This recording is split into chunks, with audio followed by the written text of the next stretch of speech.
What does the ferocity of the goddesses mean? When you encounter images of a ferocious goddess, what is all this ferocity? If you show this to maybe an Orthodox Christian person, the ferocity may seem demonic, may seem terrible, may seem uncouth, improper to show God in that way, or to even assume something like that could be God. For instance, Chinnamasta, and I have her above my Kali shrine, up on the right-hand side of my altar, just directly above. She is one of the forms of Kali in that picture. She's pictured right next to Kali, but she's not usually considered as a form of Kali, but they're kind of equated in this picture that I have. But Chinnamasta, she has cut off her own head with one hand and is holding it in the other hand, and there's blood spurting from her neck and around to two others and into the mouth of the head that she is holding, her own head that she cut.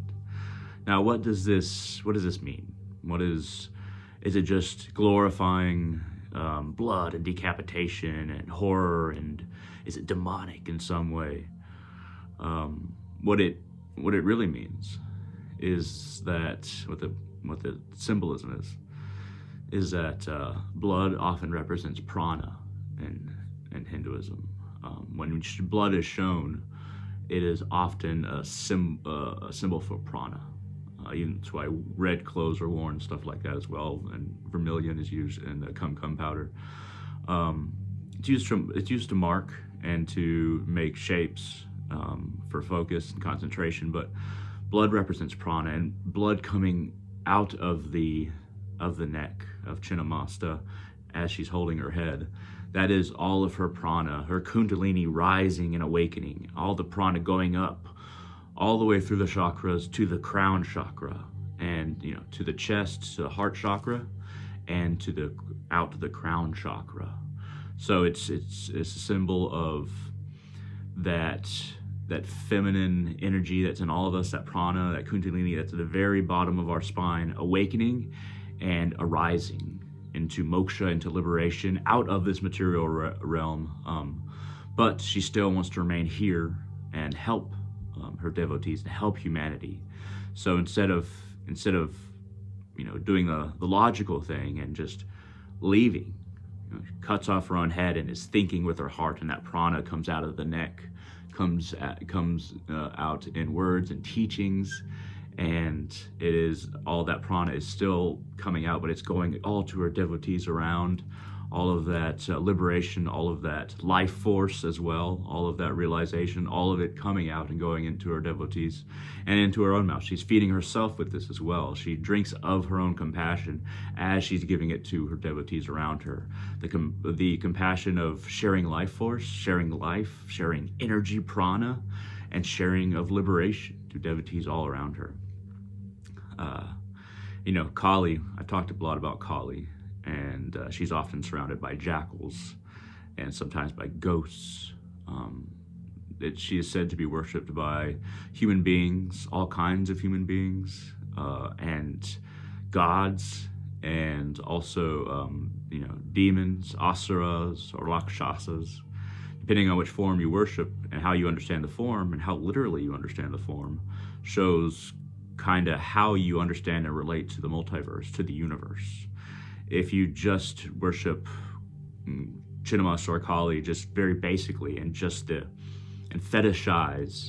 the dark appearance and the macabre, you can even say horror of it. If you fetishize that and just worship that and worshiping just the exterior image rather than what it means, then that's still a truth.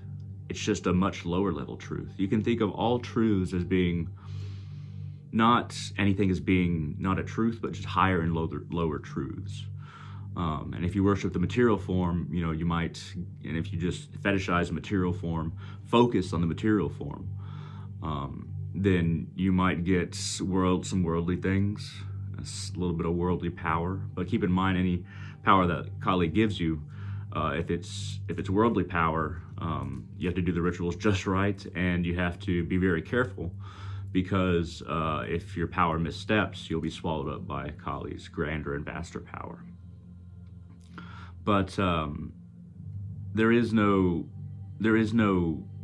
correct or incorrect way to read the images. There's just deeper ways to read them.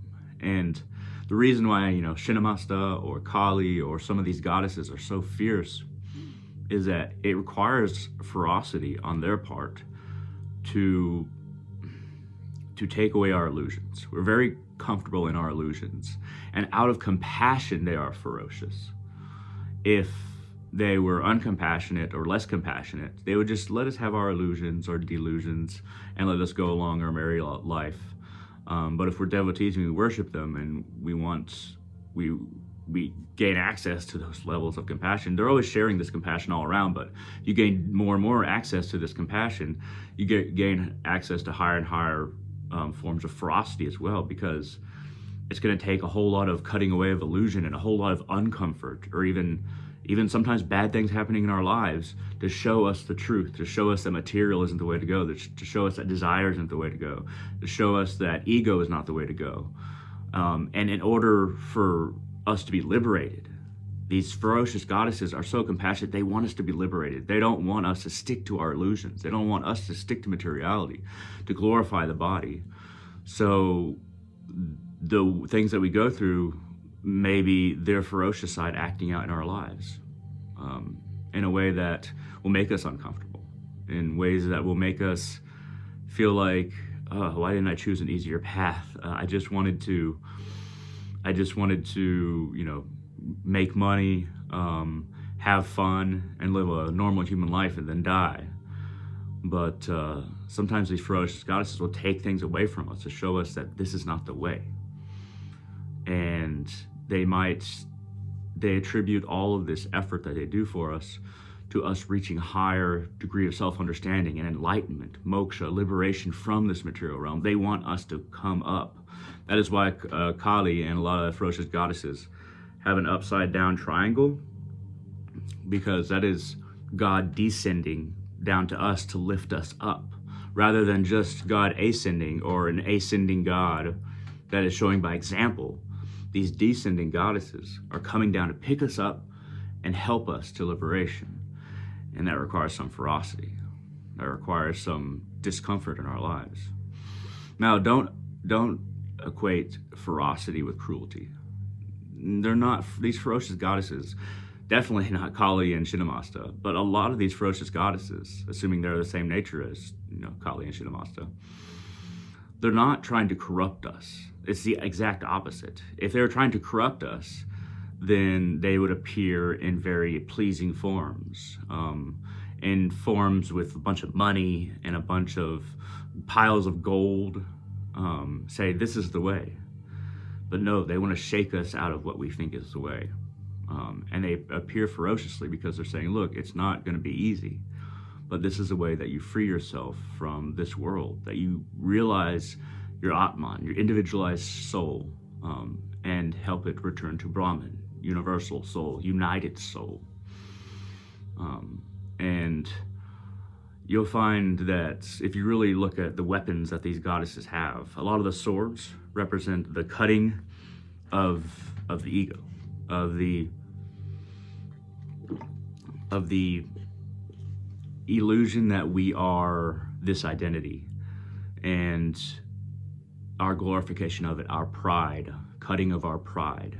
Pride is connected to identification with this one identity, this one body. Think about it, anything bad that happens to us, would we think of it as painful or as negative if we weren't holding on to a certain level of pride or identification with this body, this person? If I don't identify with Hunter, my name is Hunter, if I don't identify with Hunter, if I don't identify with this body, this person, if I get insulted, then it's no big deal. If I fail, then it's no big deal. If I go through pain, then no, it's just a passing sensation.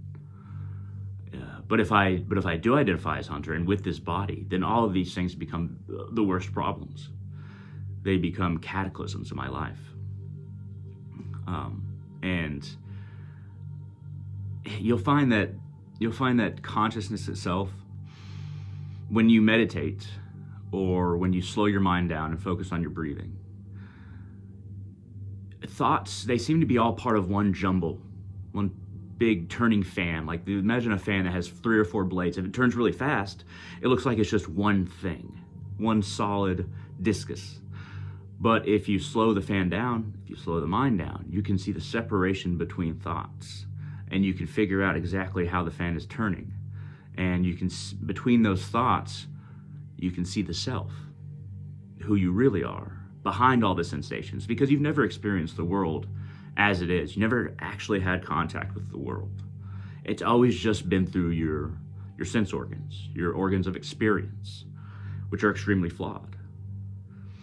And through our sense organs, you know, we have what's behind that, which is judgment and also interpretation. There's so much between us and the actual world. All these sensations, we start to realize that our identity is just a conglomerate of these sensations and these experiences and our thoughts and understandings about them. But if we peel all of those back, we find who we really are. And if we identify with that, then it doesn't matter what the mind does. It doesn't matter what the mind interprets or what sensations we have in our reactions to them. If we identify with what is beyond that, if we see and feel what is beyond that and work on that, then there's very little that can hurt us in this life. See, the ferocity of the goddesses is not to cause us harm. It's not to corrupt. It's not to be cruel. It's not corruption and cruelty for sure. Do not mistake ferocity for that. It's to make us realize that all these sensations, all this mind, this body, this identity, it's not you. Stop looking at that. Stop focusing on that. Stop wanting to be that. Because it's going to be taken from you anyway, eventually. But instead, see what is behind, what is within. See the watcher, feel the watcher, identify with the watcher, experience the watcher behind it all. Meditation helps. But you can do this by analyzing your own thoughts and slowing down your mind as well. And it takes a lot of ferocity for the goddesses to grab that fan that is our mind always spinning and looking like it's one thing, to grab that fan and show us what's behind it, to stop all of that activity and show us what is behind that. But if we are devotees and we devote ourselves to them, they're more and more, they're like, okay, you're ready for me to grab that fan. Grab your mind like that and stop your thoughts and show you what's behind them. Show your soul, your true self. At any rate, this has been a video about the ferocity of the goddesses. And are they ferocious? Why are they ferocious? What is ferocity in general? I hope this has been useful. Give this video a thumbs up if you liked it, and it really helps out the channel. Feel free to leave a comment. That also helps traffic to the channel, helps it grow. Feel free to share this wherever you like. And if you'd like to support me on Patreon and support the work that I do, go to patreon.com/darkrealist, capital D, capital R. Once again, patreon.com/darkrealist, capital D, capital R. Now, if you just donate $1 a month, you get all my YouTube videos in one place, as well as some extra stuff that I publish from time to time. But at any rate, I hope this is useful. I hope this is interesting. And think about the goddesses, connect to them. And I hope all of you have a wonderful day.